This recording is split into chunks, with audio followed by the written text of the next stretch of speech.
Akashvani Mysuru.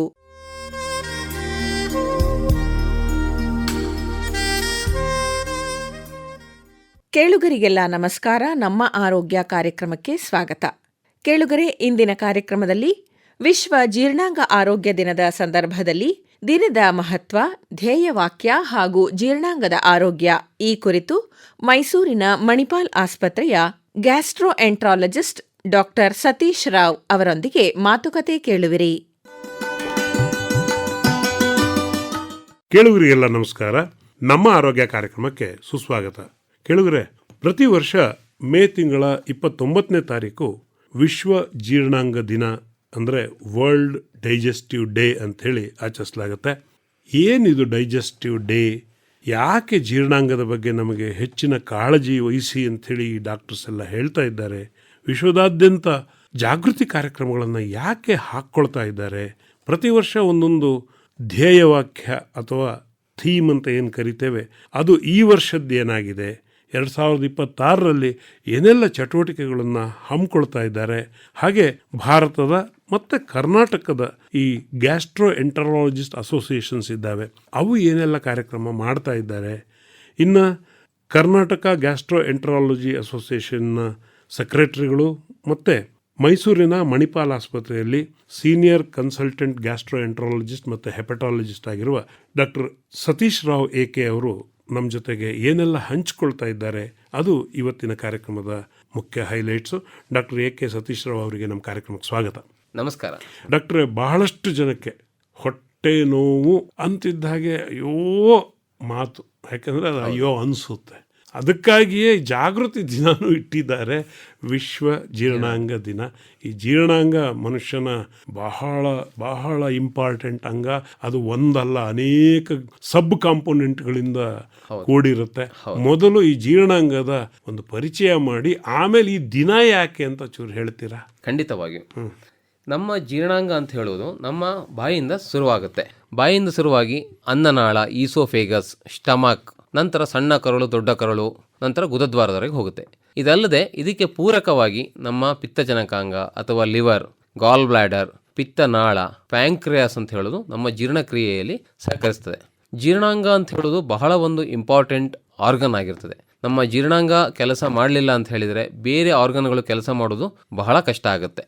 So ನಮ್ಮ ಈಗ ಹೆಚ್ಚಿನ ಕಾಯಿಲೆಗಳಿಗೆ ನಮ್ಮ ಜೀರ್ಣಾಂಗದ ತೊಂದರೆಗಳೇ ಕಾರಣ ಅಂತೇಳಿ ಇತ್ತೀಚಿನ ದಿನಗಳಲ್ಲಿ ಕಂಡು ಬರ್ತಾ ಇದೆ. ಅದೊಂದು ಫ್ಯಾಕ್ಟ್ರಿ, ನಮ್ಮ ಇಡೀ ಚೈತನ್ಯವನ್ನು ಉತ್ಪಾದಿಸುವ ಫ್ಯಾಕ್ಟ್ರಿ.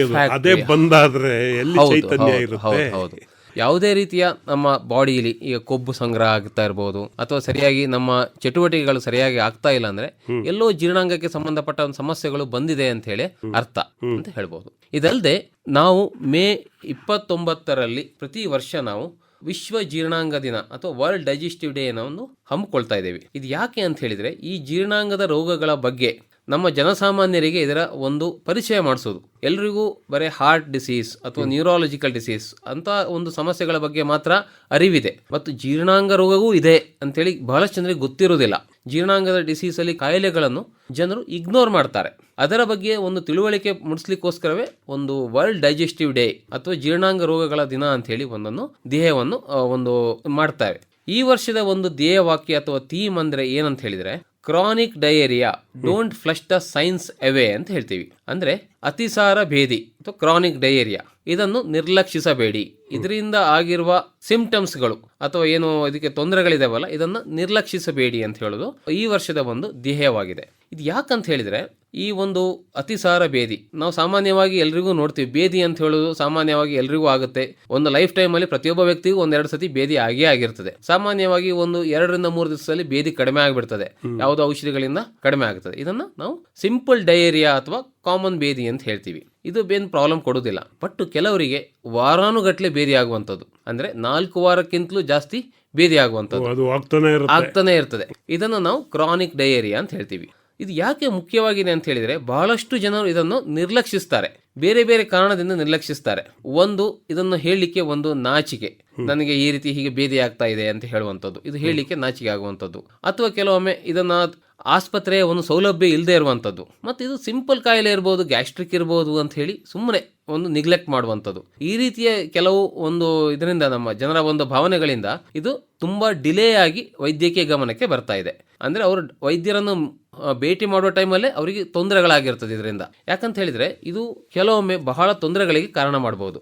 ಉದಾಹರಣೆಗೆ ಈ ಕ್ರಾನಿಕ್ ಡಯೇರಿಯಾ ಆದಾಗ ಒಂದು ಬಾಡಿಲಿ ನೀರಿನಂಶ ಕಡಿಮೆ ಆಗುವಂಥದ್ದು, ಮಾಲ್ ನ್ಯೂಟ್ರಿಷನ್, ಪೌಷ್ಟಿಕಾಂಶಗಳ ಕೊರತೆ ಆಗುವುದು, ರಕ್ತಹೀನತೆ ಆಗುವಂಥದ್ದು, ಸುಸ್ತಾಗುವಂಥದ್ದು, ಆಗಲ್ಲ. 4 ಸರಿ ಅವ್ರು ಹೋಗಿ ಬಂದ್ರೆ ಆಗಲೇ ಕುಸಿದು ಬಿಟ್ಟಿರ್ತಾರೆ, ನನ್ನ ಕೈಲಿ ಆಗಲ್ಲ. ಹೌದು ಹೌದು. ಇದಲ್ಲದೆ ಒಂದು ವೀಕ್ ಆಗುವಂಥದ್ದು ಅಥವಾ ದೇಹದ ತೂಕ ಕಡಿಮೆ ಆಗುವಂಥದ್ದು ಎಲ್ಲ ಆಗ್ತದೆ. ಈ ಸ್ಟೇಜ್ ಅಲ್ಲಿ ಅವರು ವೈದ್ಯರ ಬಳಿಗೆ ಬರ್ತಾರೆ. ಸೊ ಇದನ್ನು ತಪ್ಪಿಸ್ಲಿಕ್ಕೋಸ್ಕರವೇ ಈ ವರ್ಷ ಕ್ರಾನಿಕ್ ಡಯೇರಿಯಾ ಡೋಂಟ್ ನಿಗ್ಲೆಕ್ಟ್ ಅಥವಾ ಡೋಂಟ್ ಫ್ಲಶ್ ದ ಸೈನ್ಸ್ ಅವೇ. ಇದಕ್ಕೆ ನಿಮ್ಗೆ ಏನಾದರೂ ನಿಮ್ಗೆ ಇದಕ್ಕೆ ಅಂತ ಒಂದು ರೋಗ ಲಕ್ಷಣಗಳು ಕಂಡು ಬಂದರೆ, ಕ್ರಾನಿಕ್ ಡಯೇರಿಯಾ ಅಂತ ಹೇಳಿದರೆ ಇದನ್ನು ನಿರ್ಲಕ್ಷಿಸಬೇಡಿ, ವೈದ್ಯರನ್ನು ಭೇಟಿ ಮಾಡಿ ಅಂತ ಹೇಳುವುದು ಈ ವರ್ಷದ ಧ್ಯೇಯವಾಕ್ಯವಾಗಿದೆ. ಓಕೆ ಡಾಕ್ಟ್ರೆ, ಈ ಡೈಜೆಸ್ಟಿವ್ ಸಿಸ್ಟಮ್ ಚೆನ್ನಾಗಿರ್ಬೇಕು ಅಥವಾ ಗಟ್ ಹೆಲ್ತ್ ಅಂತಲೂ ನೀವು ಕರೀತೀವಿ. ಹೌದು ಹೌದು. ಚೆನ್ನಾಗಿ ಇಟ್ಕೋಬೇಕು ಅನ್ನೋದು ಎಲ್ಲರದು ಆಸೆನೆ. ಆದ್ರೆ ಬಾಯಿ ರುಚಿ ತಡಿಲಾರದೆ ಸಿಕ್ಕಿದ್ದೆಲ್ಲ ತಿಂತೇವೆ. ಜೊತೆಗೆ ಜಂಕ್ ಫುಡ್ ಸರ್ ಅದು ಬಹಳ ಅಟ್ರಾಕ್ಟಿವ್ ಅಲ್ಲ ಸರ್ ಅಂತ ಇನ್ನೊಂದಷ್ಟು ತಿಂತೇವೆ. ಆಮೇಲೆ ಇನ್ನೊಬ್ರು ಇನ್ಫ್ಲೂಯೆನ್ಸು, ಮತ್ತೊಬ್ರು ಕೊಡಿಸಿದ್ರು, ಅದೇನೋ ಅವ್ರ ಜೊತೆಗೆ ಹೋಗಿದ್ದೀವಿ ಮತ್ತು ತಿಂದೇ ಇರೋಕ್ಕಾಗಲ್ಲ ಅಂಥೇಳಿ ನಮ್ಮ ಹೊಟ್ಟೆಯನ್ನು ಕಾಸೋ ತೊಟ್ಟಿ ಮಾಡಿದ್ದೀವಿ. ಇದನ್ನ ಮತ್ತೆ ವಾಪಸ್ ಹೆಲ್ದಿ ಗಟ್ ಮಾಡ್ಲಿಕ್ಕೆ ಏನು ಮಾಡೋದು? ನೀವು ಬಹಳವಾಗಿ ಒಂದು ಇಂಪಾರ್ಟೆಂಟ್ ವಿಚಾರವನ್ನು ಹೇಳಿದಿರಲ್ಲ ಈಗ. ಯಾಕಂದರೆ ನಮ್ಮ ಜೀರ್ಣಾಂಗ ಅಂತ ಹೇಳೋದು ನೀವು ಹೇಳಿದಾಗೆ ಕಸದ ತೊಟ್ಟಿ ಹಾಗೆ ನಾವು ಯೂಸ್ ಮಾಡ್ಕೊಳ್ತಾ ಇದ್ದೇವೆ. ಏನೇನೋ ತಿನ್ನುವಂಥದ್ದು, ಅದಕ್ಕೆ ಒಂದು ಕ್ಲೀನ್ ಇಲ್ಲದೆ ಇರುವ ಆಹಾರ ತೆಗೆದುಕೊಳ್ಳುವಂಥದ್ದು, ಅಥವಾ ಅದಕ್ಕೆ ಆ್ಯಡೆಡ್ ಫುಡ್, ಪ್ರಿಸರ್ವೇಟಿವ್ ಹಾಕಿರುವ ಫುಡ್ಡು, ಕಲರಿಂಗ್ ಏಜೆಂಟ್ ಹಾಕಿದ ಫುಡ್ಗಳನ್ನು, ಅಥವಾ ಕೆಲವೊಮ್ಮೆ ಅದನ್ನು ಹಳಸಿದ ಆಹಾರಗಳನ್ನು, ಇಂಥದ್ದನ್ನೆಲ್ಲ ತಿನ್ನುವುದರಿಂದ ಏನಾಗುತ್ತಂದರೆ ನಮ್ಮ ಜೀರ್ಣಾಂಗದ ಒಂದು ಆರೋಗ್ಯ ಕೆಡ್ತದೆ. ಇದರಿಂದ ಬಹಳಷ್ಟು ಪ್ರಾಬ್ಲಮ್ಗಳು ಕಂಡು ಬರ್ತದೆ. ಇದನ್ನು ಹೇಗೆ ಸರಿಪಡಿಸಬೇಕಂದ್ರೆ ಮುಖ್ಯವಾಗಿ ನಮ್ಮ ಆಹಾರದ ಬಗ್ಗೆ ಗಮನ ಇರಬೇಕು. ಶುಚಿಯಾಗಿರುವ ಆಹಾರಗಳನ್ನು ತೆಗೆದುಕೊಳ್ಬೇಕು. ಅಂದರೆ ಒಂದು ಕ್ಲೀನ್ ಹೈಜಿನಿಕ್ ಫುಡ್ಗಳನ್ನು ತೆಗೆದುಕೊಳ್ಬೇಕು. ರೋಡ್ ಸೈಡಲ್ಲಿ ತಿನ್ನುವಂಥದ್ದು, ಅಥವಾ ತೆರೆದಿಟ್ಟ ಆಹಾರಗಳನ್ನು ತೆಗೆದುಕೊಳ್ಳೋದು, ಅಥವಾ ಕೈ ತೊಳೆದೇ ಆಹಾರವನ್ನು ತಿನ್ನುವಂಥದ್ದು ಇಂಥದ್ದು, ಅಥವಾ ಕೆಲವೊಮ್ಮೆ ನಾವು ಆಹಾರವನ್ನು ಪರೀಕ್ಷಿಸದೆ ತಿನ್ನುವಂಥದ್ದು, ಏನೋ ಕೊಟ್ಟಿದ್ದಾರೆ ಅಂತ ಹೇಳಿ ತಿನ್ನುವಂಥದ್ದು. ಇದೆಲ್ಲ ಮಾಡೋದ್ರಿಂದ ನಮ್ಮ ಬಾಡಿಯಲ್ಲಿ ಅಥವಾ ಜೀರ್ಣಾಂಗಕ್ಕೆ ಸೋಂಕುಗಳಾಗ್ತವೆ. ಈ ಸೋಂಕುಗಳಾಗೋದ್ರಿಂದ ಭೇದಿ ಆಗ್ಬೋದು, ಅಥವಾ ಜಾಂಡೀಸ್ ಆಗ್ಬೋದು, ಅಥವಾ ಜ್ವರ, ವಾಂತಿ, ಹೊಟ್ಟೆ ನೋವು ಅಂಥದ್ದೆಲ್ಲ ಬರಬಹುದು. ಫುಡ್ ಪಾಯ್ಸನ್ ಅಂತ ಹೇಳ್ಬಿಡ್ತಾರೆ. ಕರೆಕ್ಟ್. ಸೊ ಇದನ್ನು ತಪ್ಪಿಸಬೇಕಾದ್ರೆ ಒಂದು ಆಹಾರವನ್ನು, ಶುಚಿತ್ವವಾಗಿರೋ ಆಹಾರವನ್ನು ತೆಗೆದುಕೊಳ್ಬೇಕು. ಟೈಮಿಗೆ ಆಹಾರವನ್ನು ತೆಗೆದುಕೊಳ್ಬೇಕು. ಮೂರನೇದಾಗಿ ನೀವು ಹೇಳಿದಾಗೆ ಜಂಕ್ ಫುಡ್ಗಳನ್ನು ತೆಗೆದುಕೊಳ್ಬಾರ್ದು. ಈ ಜಂಕ್ ಫುಡ್ಗಳಲ್ಲಿ ಅತ್ಯಂತ ಹೆಚ್ಚಿನ ಅಂಶದಲ್ಲಿ ಈ ಮೈದಾ ಅಥವಾ ಕರಿದ ಪದಾರ್ಥಗಳು ಅಥವಾ ವಿಪರೀತ ಸಕ್ಕರೆಯ ಅಂಶಗಳು ಇರ್ತವೆ. ಇದು ನಮ್ಮ ಲಿವರಿಗೆ ಒಳ್ಳೆಯದಲ್ವೇ ಅಲ್ಲ. ಇದರಿಂದ ನಮ್ಮ ಲಿವರಲ್ಲಿ ಕೊಲೆಸ್ಟ್ರಾಲ್ ಅಥವಾ ಫ್ಯಾಟ್ ಡೆಪಾಸಿಷನ್ ಆಗಲಿಕ್ಕೆ ಶುರುವಾಗುತ್ತೆ. ಹಾಗಾಗೋದ್ರಿಂದ ಲಿವರ್ ಡ್ಯಾಮೇಜ್ ಆಗುತ್ತೆ. ಇದಲ್ಲದೆ ನಮ್ಮ ಬಾಡಿಲಿ ಡೈಜೆಸ್ಟಿವ್ ಸಿಸ್ಟಮಲ್ಲೇ ವ್ಯತ್ಯಾಸ ಆಗಿ ಕೆಲವು ಕಾಯಿಲೆಗಳು ಕಂಡು ಬರ್ತವೆ. ಅದರಲ್ಲಿ ಮುಖ್ಯವಾಗಿ ಇರಿಟೇಬಲ್ ಬೌಲ್ ಸಿಂಡ್ರೋಮ್ ಅಂತ ಹೇಳ್ತೀವಿ. ಆ ರೀತಿಯ ಒಂದು ಸಮಸ್ಯೆ ಕಂಡು ಬರ್ತದೆ. IBS ಅಂತ ಹೇಳ್ತೀವಿ. ಅಂದರೆ ಏನಾಗುತ್ತೆ ಅಂತ ಹೇಳಿದರೆ, ವ್ಯಕ್ತಿಗೆ ಈ ರೀತಿಯ ಆಹಾರಗಳನ್ನು ತೆಗೆದುಕೊಂಡಾಗ ಹೊಟ್ಟೆ ಉಬ್ಬರಿಸ್ಕೊಂಡಾಗ ಆಗೋದು, ವಿಪರೀತ ತೇಗು ಬಂದಾಗ ಆಗುವಂಥದ್ದು, ಅಥವಾ incomplete passing off the motions, ಸ್ವಲ್ಪ ಹೋಗ್ತಾರೆ, ಪೂರ್ತಿ ಏನೋ ಕ್ಲೀನ್ ಆಗಿ ಆದಾಗ ಅನ್ಸಲ್ಲ, ಪದೇ ಹೋಗ್ತಾ ಇರ್ತಾರೆ. ಈ ರೀತಿ ಸಮಸ್ಯೆಗಳು ಬರಬಹುದು. ಇದನ್ನು ನಾವು ಇರಿಟೇಬಲ್ ಬೌಲ್ ಸಿಂಡ್ರೋಮ್ ಅಂತ ಹೇಳ್ತೀವಿ. ಸೊ ಇದು ಸಹ ನಮ್ಮ ಒಂದು ಆಹಾರದ ಮೇಲೆ ಸರಿಯಾಗಿ ನಮಗೆ ಇದಿಲ್ಲದೆ ತಿನ್ನುವುದರಿಂದ ಆಗುವಂಥ ಸಮಸ್ಯೆಗಳಾಗಿರ್ತದೆ. ಮುಖ್ಯವಾಗಿ ಈ ಒಂದು ಆಹಾರ ತಗೊಂಡ್ರೆ ಸಮಸ್ಯೆ ಆಗುತ್ತೆ. ಹಾಗಾದ್ರೆ ಎಂಥ ಆಹಾರ ತಗೊಂಡ್ರೆ ನಮ್ಮ ಗಟ್ ಹೆಲ್ತ್ ಚೆನ್ನಾಗಿ ಇಟ್ಕೊಳ್ಬಹುದು? ಹೇಳೋದೇನೋ ಸುಲಭ, ಆದರೆ ಟೈಮ್ ಅಂದರೆ ಏನು ಟೈಮಿಂಗು, ವಯಸ್ಸು ಕೂಡ ಇಂಪಾರ್ಟೆಂಟ್. ಕಲ್ ತಿಂದ್ರು ಕರಗಿಸ್ಕೋತಾರೆ ಅನ್ನೋ ಆ ಯಂಗ್ಸ್ಟರ್ಸು ಈ ಜಂಕ್ ಫುಡ್ ಅನ್ನು ಜಾಸ್ತಿ ತಿಂತಾ ಇರೋದನ್ನ ನೋಡಿದ್ದೇವೆ. ಅವ್ರಿಗೆ ಅದನ್ನ ಹೇಳಬೇಕು, ಇಲ್ಲಪ್ಪ ಕಲ್ಲೂ ತಿನ್ರಿ, ಆದ್ರೆ ಯಾವ ಸಂದರ್ಭ ಅಂತ ನೋಡ್ರಿ ಅಂತ. ಹೌದು. ಈ ಜಂಕ್ ಫುಡ್ ಅಂತ ಹೇಳೋದು ಮುಖ್ಯವಾಗಿ ನಮ್ಮ ಯಂಗ್ಸ್ಟರ್ಸ್ ಕನ್ಸ್ಯೂಮ್ ಮಾಡ್ತಾ ಇರುವಂಥದ್ದು. ಇದರಿಂದ ಏನಾಗ್ತದೆ ಅಂತ ಹೇಳಿದ್ರೆ ಪ್ರಾಬ್ಲಮ್ಸ್ಗಳು ನಾನು ಹೇಳಿದಾಗೆ ಆಗ್ತದೆ. ಸೊ ನಾವು ಮುಖ್ಯವಾಗಿ ಎಜುಕೇಟ್ ಮಾಡಬೇಕು. ಇದರಿಂದ ಏನೆಲ್ಲ ಪ್ರಾಬ್ಲಮ್ಸ್ಗಳಾಗುತ್ತೆ, ಏನೆಲ್ಲ ಪ್ರಾಬ್ಲಮ್ಸ್ಗಳು ಮುಂದೆ ಬರ್ಬೋದು ಅಂತೇಳಿ ಎಜುಕೇಟ್ ಮಾಡಬೇಕು. ಮತ್ತು ಮುಖ್ಯವಾಗಿ ನಾವು ಏನು ಹೇಳಬೇಕಂತ ಹೇಳಿದರೆ, ನಮ್ಮ ರುಟೀನಾಗಿ ಆಹಾರಗಳು ಅಂತ ಹೇಳಿದರೆ, ನಾವೀಗ ಅನ್ನ ಆಗಿರ್ಬೋದು, ರಾಗಿ ಆಗಿರ್ಬೋದು, ಗೋಧಿ ಆಗಿರ್ಬೋದು, ಅಥವಾ ನಾವು ದಿನನಿತ್ಯ ಬಳಸ್ತಕ್ಕಂಥ ಸಾಂಪ್ರದಾಯಿಕ ಆಹಾರಗಳನ್ನೇ ನೀವು ತೆಗೆದುಕೊಳ್ಬೇಕು ಅಂತ ಹೇಳಬೇಕು. ಅದರಲ್ಲಿ ನಾರಿನ ಅಂಶ ಇರಬೇಕು. ಅದಲ್ಲದೆ ಕೆಲವೊಮ್ಮೆ ಈ ನಟ್ಸ್ ಅಂತ ಹೇಳ್ತೀವಿ, ಅಥವಾ ನಾವು ಕಾಳುಗಳು, ಮೊಳಕೆ ಬರಿಸಿದ ಕಾಳುಗಳನ್ನು, ಇದನ್ನೆಲ್ಲ ನಿಯಮಿತ ರೂಪದಲ್ಲಿ ಡೈಲಿ ತೆಗೆದುಕೊಳ್ಬೇಕು. ಮತ್ತೆ ನೀರನ್ನು ಚೆನ್ನಾಗಿ ಕುಡಿಬೇಕು. ಒಂದು 2 ರಿಂದ 3 ಲೀಟರ್ ಅಷ್ಟು ನೀರನ್ನು ತಗೊಳ್ಬೇಕು. ಮತ್ತೆ ವ್ಯಾಯಾಮ ಮಾಡಬೇಕು. ಡೈಲಿ ಬೆಳಿಗ್ಗೆ ಮತ್ತೆ ಸಂಜೆ ಸ್ವಲ್ಪ ಒಂದು 30 ನಿಮಿಷ ವ್ಯಾಯಾಮ ಮಾಡಬೇಕು. ಮತ್ತೆ ಒಂದು 7 ರಿಂದ 9 ಗಂಟೆವರೆಗೆ ನಿದ್ದೆ ಮಾಡಬೇಕು. ಸರಿಯಾದ ಒಂದು ನಿದ್ದೆ ಮಾಡಬೇಕು. ಇದೆಲ್ಲ ನಮ್ಮ ಗಟ್ ಹೆಲ್ತಿಗೆ ಇಂಪಾರ್ಟೆಂಟ್ ಆಗಿದೆ. ಬಹಳಷ್ಟು ಜನಕ್ಕೆ ಈ ವ್ಯಾಯಾಮ ಅಂದ್ರೆ ಬರೀ ವಾಕ್ ಮಾಡಿ ಬಂದ್ಬಿಡ್ತೀವಿ ಸಾಕ ಸಾರ್ ಅಂತಾರೆ. ಸರಿಯೇ, ಅದು ಅವರ ಲೆಕ್ಕ. ಆದರೆ ಪದೇ ಪದೇ ತಿನ್ನೋದೊಂದು ಅಭ್ಯಾಸ ಕೆಲವರು ಇರುತ್ತೆ. ಕೆಲವರು ಬೆಳಗ್ಗೆ ಮಧ್ಯಾಹ್ನ ಸಂಜೆ ಒಂದು ಟೈಮ್ ಟೇಬಲ್ ಮಾಡ್ಕೊಂಡಿರ್ತಾರೆ, ಜೊತೆಗೆ ಮಾತ್ರೆನೂ ತಗೊಂತಿರ್ತಾರೆ. ಆದರೆ ಇವ್ರು ಕಂಡಿದ್ದೆಲ್ಲ ಇದು ಚೆನ್ನಾಗಿದೆ, ಇದೊಂಚೂರು ತಿನ್ನು, ಅವ್ರು ಕೊಟ್ಟರು ಅದೊಂಚೂರು ತಿನ್ನು ಅಂತ ಹೇಳಿ ಈ ಇರ್ರೆಗ್ಯುಲಾರಿಟೀಸನ್ನ ಬೆಳೆಸ್ಕೊಂಡ್ಬಿಟ್ಟಿರ್ತಾರೆ. ಇನ್ನು ಕಾಫಿ ಟೀ ಅನ್ನೋದು ಅದು ಹಂಗೆ ಕೊಟ್ಟಾಗೆಲ್ಲ ಇಸ್ಕೊಳ್ಳೋದೆ. ಏನ್ ಮಾಡಿದ್ರೆ ಇದು ಸರಿಯಾಗುತ್ತೆ? ಇದು ಮುಖ್ಯವಾಗಿ ಅವರಿಗೆ ಒಂದು ಬರಬೇಕು, ಅವರ ಮನಸ್ಸಿಗೆ ಅವೇರ್ನೆಸ್ ಬರಬೇಕು. ಹೀಗೆ ಮಾಡೋದ್ರಿಂದ ನನ್ನ ಒಂದು ಜೀರ್ಣಾಂಗದ ಒಂದು ಆರೋಗ್ಯ ಕೆಡ್ತಾ ಇರ್ತದೆ ಅಂತ ಹೇಳಿ ಅವ್ರಿಗೆ ಬರಬೇಕು. ಯಾರೋ ಒತ್ತಾಯಕ್ಕೆ ತಿನ್ನುವಂಥದ್ದು ಅಥವಾ ಪದೇ ಪದೇ ಬಾಯಿ ರುಚಿಗೆ ತಿನ್ನುವಂಥದ್ದು, ಇದರಿಂದ ಜೀರ್ಣಾಂಗದ ಆರೋಗ್ಯ ಹಾಳಾಗ್ತದೆ. ಇದು ಅವರಿಗೆ ಅವೇರ್ನೆಸ್ ಬರಬೇಕು. ನಾವು ಹೇಳ್ಬೋದು, ಅವರಿಗೆ ಅವೇರ್ನೆಸ್ ಬರಬೇಕು. ಈಗ ನಮಗೆ ಜೀರ್ಣಾಂಗಕ್ಕೆ ಸಂಬಂಧಪಟ್ಟ ಸಮಸ್ಯೆ ಇದೆ ಅನ್ನೋದು ಅರಿವಿಗೆ ಬರೋದು ಒಂದು ಹೊಟ್ಟೆ ನೋವು ಅಂತ ಕಾರಣ, ಇಲ್ಲ ಬೇದಿ, ಅದೊಂದು ಲಕ್ಷಣ ಬಿಟ್ರೆ ಇತರೆ ಯಾವ ಲಕ್ಷಣಗಳು ನಮ್ಮ ಜೀರ್ಣಾಂಗವನ್ನು ಬಾಧಿಸ್ತಾ ಇದೆ ಅನ್ನೋದು ಗೊತ್ತಾಗುತ್ತೆ. ಜೀರ್ಣಾಂಗದ ರೋಗದ ಮುಖ್ಯ ಲಕ್ಷಣಗಳಂದರೆ, ಒಂದು ಹೊಟ್ಟೆ ನೋವು ಬರುವಂಥದ್ದು, ಎರಡನೇದಾಗಿ ಊಟ ಸೇರದೇ ಇರುವಂಥದ್ದು, ಬೇದಿ ಆಗುವಂಥದ್ದು, ವಾಂತಿ ಆಗುವಂಥದ್ದು, ಕೆಲವೊಮ್ಮೆ ರಕ್ತ ಮಿಶ್ರಿತ ಬೇದಿ ಆಗುವಂಥದ್ದು ಅಥವಾ ವಾಂತಿಯಲ್ಲಿ ರಕ್ತ ಬರುವಂಥದ್ದು, ತೂಕ ಕಡಿಮೆ ಆಗುವಂಥದ್ದು, ಜಾಂಡಿಸ್ ಕಾಣಿಸ್ಕೊಳ್ಳುವಂಥದ್ದು. ಇದು ಇಂಥ ಸಮಸ್ಯೆಗಳಿದ್ರೆ ಜೀರ್ಣಾಂಗದ ಸಮಸ್ಯೆಗಳಿದೆ ಅಂತ ಅರ್ಥ ಅಂತ. ಇದು ಬ್ರಾಡ್ ಸ್ಪೆಕ್ಟ್ರಮ್ ಆಯ್ತು. ಆ ರೋಗಕ್ಕೊಂದು ಹೆಸರು ಇರುತ್ತೆ, ಅವಾಗ ಅವ್ರು ಹೆದರ್ತಾರೆ, ಇಲ್ಲ ಅಂದ್ರೆ ಹೆದರೋದಿಲ್ಲ. ಸೊ ಇದರಲ್ಲಿ ಮುಖ್ಯವಾಗಿ ಏನಂತ ಹೇಳಿದ್ರೆ, ಇದರಲ್ಲಿ ನಾವು ರೆಡ್ ಫ್ಲಾಗ್ ಸೈನ್ಸ್ ಅಂತ ಹೇಳ್ತೀವಿ. ಅಂದ್ರೆ ಈ ಸೈನ್ಸ್ಗಳಿದ್ರೆ ನೀವು ವೈದ್ಯರನ್ನು ಭೇಟಿ ಆಗಲೇಬೇಕು, ಎಚ್ಚರಿಕೆ ಅಂತ ಹೇಳ್ತೀವಿ. ಅದರಲ್ಲಿ ಮುಖ್ಯವಾಗಿ ಏನಂತ ಹೇಳಿದ್ರೆ, ಒಂದು ಕಾರಣವಿಲ್ಲದೆ ವೆಯ್ಟ್ ಕಡಿಮೆ ಆಗುವಂಥದ್ದು, ಅಥವಾ ಯಾವುದೇ ಒಂದು ಬೇದಿ ಅಂತ ಹೇಳೋದು 4 ವಾರದ ನಂತರ ಮುಂದೆ ಕಂಟಿನ್ಯೂ ಆಗುವಂಥದ್ದು, ರಕ್ತ ಮಿಶ್ರಿತ ಬೇದಿ ಆಗುವಂಥದ್ದು, ನಂತರ ರಕ್ತದ ವಾಂತಿ ಆಗುವಂಥದ್ದು, ಅನ್ಎಕ್ಸ್ಪ್ಲೇನ್ಡ್ ಜಾಂಡಿಸ್ ಇರುವಂಥದ್ದು. ಇಂಥ ಕಾರಣಗಳಿದ್ದರೆ ಇದನ್ನು ನಿರ್ಲಕ್ಷಿಸಬಾರದು. ಇದು ಯಾವುದೋ ಒಂದು ದೊಡ್ಡ ರೋಗದ ಒಂದು ಸಂಕೇತ ಆಗಿರಬಹುದು ಅಥವಾ ಮುನ್ಸೂಚನೆ ಆಗಿರಬಹುದು. ಇದನ್ನು ಬರೀ ಗ್ಯಾಸ್ಟ್ರಿಕ್ ಅಂತ ಹೇಳುವಂಥದ್ದು ಅಥವಾ ಏನೋ ಒಂದು ಸಣ್ಣ ಕಾಯಿಲೆ ಅಂತ ಹೇಳಿ ನೆಗ್ಲೆಕ್ಟ್ ಮಾಡಬಾರದು. ವೈದ್ಯರನ್ನು ಭೇಟಿ ಮಾಡಬೇಕು ಅಂತ ಹೇಳ್ತೀವಿ. ಬಟ್ ತುಂಬ ಜನಕ್ಕೆ ಈ ಗ್ಯಾಸ್ಟ್ರಿಕ್ ಅನ್ನೋ ಒಂದು ಪದ ಬಿಟ್ಟು ಬೇರೆ ರೋಗಗಳಿದಾವೆ ಅನ್ನೋದು ಗೊತ್ತಾಗಲ್ಲ. ಸ್ವಲ್ಪ ಪರಿಚಯ ಹೇಳ್ಬಿಡಿ, ಏನೇನು ರೋಗಗಳು ಪಟ್ಟಿ ಮಾಡಿದಾಗ ಹೌದಾ ಇದು ಇದೆಯಾ ಅಂತ ಜ್ಞಾಪಕ ಮಾಡ್ಕೋತಾರೆ. ನೀವು ಬಹಳ ಒಂದು ಒಳ್ಳೆಯದಾಗಿ ಹೇಳಿದಿರಿ. ಇದರಲ್ಲಿ ಮುಖ್ಯವಾಗಿ ಏನಂತ ಹೇಳ್ತಾರೆ, ಯಾವುದೇ ನಮ್ಮ ಹೊಟ್ಟೆಗೆ ಸಂಬಂಧಪಟ್ಟಾಗ ತೊಂದರೆ ಇದ್ದರೆ ನಮ್ಮ ರೋಗಿಗಳು ಹೇಳೋದು ಗ್ಯಾಸ್ಟ್ರಿಕ್ ಆಗಿದೆ ಅಂತ ಹೇಳಿ. ಇವನ್ ಅವರಿಗೆ ಕಾರ್ಡಿಯಾಕ್ ಪ್ರಾಬ್ಲಮ್ ಇದ್ರೂ ಅದು ಗ್ಯಾಸ್ಟ್ರಿಕ್ ಇಂದ ಏನೋ ಆಗಿದೆ ಡಾಕ್ಟ್ರೇ ಅಂತ ಆ ಡಾಕ್ಟ್ರಿಗೆ ಹೇಳಕ್ ಶುರು ಮಾಡ್ತಾರೆ. ಅದು ಮೋಸ್ಟ್ಲಿ ಹೊಟ್ಟೆ ಉರಿಯು ಆಗಿರ್ಬೋದು, ಹೊಟ್ಟೆ ನೋವು ಆಗಿರ್ಬೋದು, ಮೋಷನ್ ಜಾಸ್ತಿ ಹೋಗುದು ಅಥವಾ ಬೇದಿ ಆಗ್ತಾ ಇರಬಹುದು, ಮಲಬದ್ಧತೆ ಇರಬಹುದು, ಅಥವಾ ಮೋಷನ್ ಅಲ್ಲಿ ಬ್ಲಡ್ ಹೋಗ್ತಾ ಇರಲಿ, ಎಲ್ಲವನ್ನೂ ಗ್ಯಾಸ್ಟ್ರಿಕ್ ಅಂತ ಹೇಳ್ತಾರೆ. ಇದು ತಪ್ಪು. ನೀವು ಮುಖ್ಯವಾಗಿ ಯಾವುದೇ ರೋಗಿಯು ನಿಮಗೆ ಯಾವುದೇ ಇಂಥ ಸಮಸ್ಯೆ ಹೊಟ್ಟೆಗೆ ಸಂಬಂಧಪಟ್ಟಾಗ ತೊಂದರೆ ಇದ್ದರೆ ಇದನ್ನು ನಿರ್ಲಕ್ಷಿಸದೆ ವೈದ್ಯರನ್ನು ಭೇಟಿ ಮಾಡಿ ಯಾವುದು ತೊಂದರೆ ಆಗ್ತಾ ಇದೆ ಅಂತೇಳಿ ಸ್ಪಷ್ಟವಾಗಿ ಹೇಳಬೇಕು. ಹೊಟ್ಟೆ ನೋವು ಬರ್ತಾ ಇದೆ, ನಿಮಗೆ ಹೊಟ್ಟೆ ಉರಿ ಬರ್ತಾ ಇದೆ, ಮೋಷನ್ ಅಥವಾ ನಿಮಗೆ ಮಲ ಸರಿಯಾಗಿ ವಿಸರ್ಜನೆ ಆಗ್ತಾ ಇಲ್ವಾ, ಅಥವಾ ಬೇದಿ ಆಗ್ತಾ ಇದೆ, ಮೋಷನಲ್ಲಿ ರಕ್ತ ಹೋಗ್ತಾ ಇದೆ ಅಂತೇಳಿ ಸ್ಪಷ್ಟವಾಗಿ ಹೇಳಬೇಕು. ಬರೀ ಗ್ಯಾಸ್ಟ್ರಿಕ್ ಅಂತ ಹೇಳೋ ಒಂದು ಸಿಂಪಲ್ ಆಗಿ ವರ್ಡಿಂದ ಹೇಳಿ ಡಾಕ್ಟರಿಗೂ ಕನ್ಫ್ಯೂಷನ್ ಮಾಡಬಾರ್ದು. ಸೊ ಹೇಳಬೇಕು ಹೋದಾಗ. ಸೊ ಲಕ್ಷಣಗಳನ್ನು ಕರೆಕ್ಟಾಗಿ ಹೇಳಿದ್ರೆ ಅಟ್ಲೀಸ್ಟ್ ಒಂದು ಡಯಾಗ್ನೈಸ್ ಮಾಡ್ಲಿಕ್ಕೆ ಡಾಕ್ಟ್ರು ಗೈಡ್ ಮಾಡ್ತಾರೆ. ಇಲ್ಲ ಅಂದ್ರೆ ಸರ್ ನೀವೇ ನೋಡ್ಬಿಡಿ ಸರ್ ಕಾಣುತ್ತೆ ಅಲ್ಲ, ಹಂಗೂ ಕಾಣಿಸ್ಬೇಕಾದ ಪರೀಕ್ಷೆಗಳನ್ನ ಮಾಡ್ತೀರಿ ನೀವು. ಏನ್ ಪರೀಕ್ಷೆ ಅವು? ಈಗ ಯಾವುದೇ ಒಬ್ಬ ರೋಗಿಯು ಬಂದಾಗ, ಎಸ್ಪೆಷಲಿ ನಾನೀಗ ಹೇಳಿದಾಗೆ ಕ್ರಾನಿಕ್ ಡಯೇರಿಯಾ ಅಂತ ಹೇಳಿದೆ. ಕ್ರಾನಿಕ್ ಡಯೇರಿಯಾ ಅಂತ ಹೇಳಿದರೆ ಒಂದು ತುಂಬ ದಿವಸದಿಂದ ಬೇದಿ ಆಗುವಂಥದ್ದು. ಇದಕ್ಕೆ ಮುಖ್ಯವಾದ ಕಾರಣಗಳಂತ ಹೇಳಿದರೆ, ಒಂದು ಪ್ಯಾರಾಸೈಟಿಕ್ ಇನ್ಫೆಕ್ಷನ್ ಆಗಿರ್ಬೋದು, ಅಥವಾ ಹೊಟ್ಟೆಯ TB ಆಗಿರಬಹುದು, ಅಥವಾ IBS ಆಗಿರಬಹುದು. ನಂತರ ನಾವು ಇನ್ಫ್ಲಮೇಟರಿ ಬೌಲ್ ಡಿಸೀಸ್ ಅಂತ ಹೇಳ್ತೀವಿ. ಅದರಲ್ಲಿ ಮುಖ್ಯವಾಗಿ ಕ್ರಾನ್ಸ್ ಕಾಯಿಲೆ ಮತ್ತು ಅಲ್ಸರೇಟಿವ್ ಕೊಲೈಟಿಸ್ ಅಂತ 2 ಕಾಯಿಲೆ ಇರ್ತದೆ. ಈ 2 ಕಾಯಿಲೆಗಳಿದ್ದಾಗಲೂ ಈ ರೀತಿ ಕ್ರಾನಿಕ್ ಡಯೇರಿಯಾ ಆಗಿರಬಹುದು. ಈ 2 ಕಾಯಿಲೆಗಳಿದ್ದಾಗ ನಮ್ಮ ಬೇದಿಯಲ್ಲಿ ರಕ್ತ ಕಾಣಿಸ್ಕೊಳ್ತದೆ, ಅಥವಾ ನಾವು ಆಮಶಂಕೆ ಥರ ಕಾಣಿಸ್ಕೊಳ್ತದೆ, ಅಂದರೆ ಒಂಥರ ಕಾಫ್ ಥರ ಹೋಗುತ್ತೆ. ಇದಲ್ಲದೆ ರೋಗಿಗೆ ಮೋಷನ್ ಮಾಡುವ ಮೊದಲು ಹೊಟ್ಟೆಯಲ್ಲಿ ಒಂಥರ ಕಿವುಚಿದಾಗಿ ನೋವು ಬರುವಂಥದ್ದು, ಅಥವಾ ಗುದದ್ವಾರದ ಹೊರಗಡೆ ಒಂದು ಫಿಸ್ಟುಲಾದ ತರ ಅಥವಾ ಒಂದು ಪಸ್ ಡಿಸ್ಚಾರ್ಜ್ ಆಗುವ ಸಂಭವ ಇರ್ತದೆ. ಸೊ ಇದು ನಮ್ಮ ಕ್ರಾನಿಕ್ ಡಯೇರಿಯಾಕ್ಕೆ ಕಾರಣಗಳಾಗಿರ್ತದೆ. ಇದಲ್ಲದೆ ಬಹಳ ಅಪರೂಪಕ್ಕೆ ಕರುಳಿನ ಕ್ಯಾನ್ಸರ್ ಆಗಿರ್ಬೋದು. ಕೆಲವೊಮ್ಮೆ ಈ ರೀತಿ ಬೇದಿ ಆಗ್ತಾ ಇರ್ತದೆ, ಅದನ್ನು ನೆಗ್ಲೆಕ್ಟ್ ಮಾಡ್ತಾರೆ, ಇದು ಕರುಳಿನ ಕ್ಯಾನ್ಸರು ಆಗಿರಬಹುದು. ಇದಲ್ಲದೆ ಕೆಲವೊಮ್ಮೆ ಮಾಲ್ ಅಬ್ಸಾರ್ಪ್ಷನ್ ಡಿಸೀಸಸ್ ಅಂತ ಹೇಳ್ತೀವಿ, ಅಂದರೆ ಕೆಲವು ಆಹಾರಗಳು ಡೈಜೆಷನ್ ಆಗದೆ ಸಹ ಈ ರೀತಿ ಬೇದಿ ಆಗುತ್ತೆ. ಅದಲ್ಲದೆ ಪ್ಯಾಂಕ್ರಿಯಾಸ್ ಕಾಯಿಲೆಗಳಿಂದಲೂ ಸಹ ಹೀಗೆ ಬೇದಿ ಆಗುತ್ತೆ. ಈ ರೀತಿಯ ಒಂದು ಈ ಬೇದಿ ಇದ್ದಾಗ ತಜ್ಞ ವೈದ್ಯರ ಬಳಿ ಹೋದಾಗ ಕೆಲವು ಟೆಸ್ಟ್ಗಳನ್ನು ಹೇಳ್ತಾರೆ. ಅದರಲ್ಲಿ ಮುಖ್ಯವಾಗಿ ಕೊಲೊನೋಸ್ಕೋಪಿ ಅಂತ ಒಂದು ಟೆಸ್ಟನ್ನು ಹೇಳ್ತಾರೆ. ಈ ಕೊಲೊನೋಸ್ಕೋಪಿ ಟೆಸ್ಟನ್ನು ಹೇಳಿದಾಗ ವೈದ್ಯರು ಹೇಳಿದರೆ ಇದನ್ನು ಮಾಡಿಸ್ಕೊಳ್ಬೇಕು.